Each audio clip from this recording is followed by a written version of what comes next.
Tommy is 7 years old, and he started helping us around the house when he was just 4. Other parents thought it was too early to give their children chores, but kids are more capable than you think.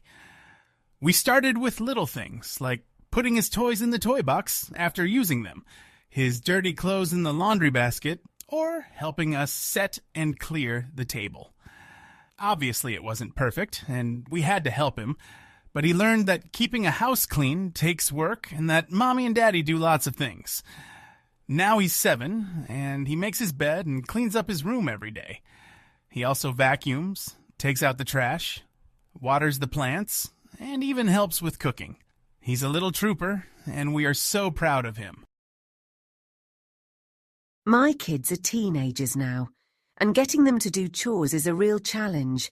They enjoy walking our dog, Charlie, which is nice, but for anything else, I have to keep asking and asking. I often end up shouting at them to do the simplest tasks, like making their beds in the morning or mopping the bathroom floor after their showers. And the arguments we have about whose turn it is to clear the table or take the rubbish out are endless. It's all part of the fun of having teens, I suppose.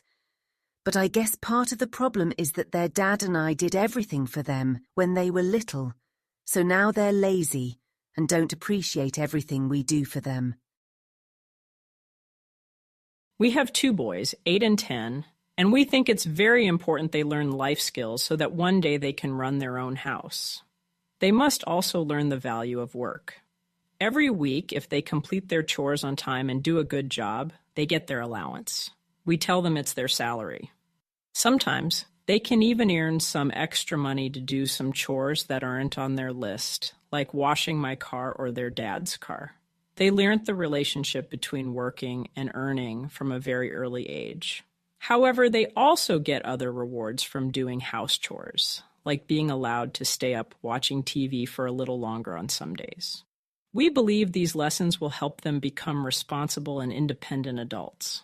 It's not just about the chores, it's about preparing them for the future. We have 4 kids, so things at home can get very messy if you aren't organized. We use a chart with the days of the week and all the chores that we need to do each day. Every week, each child picks 3 chores, and we add 1 or 2 more to their list. For example, today Ben is helping prepare the lunchboxes for school, Lydia is setting the dinner table and taking the rubbish out, Sylvia is clearing the table and loading the dishwasher, and David is mopping the kitchen and bathrooms. All our children started doing housework when they were just 3 years old. They know their mum and I need all the help we can get, as managing a household with 4 kids is too much for a couple of working parents.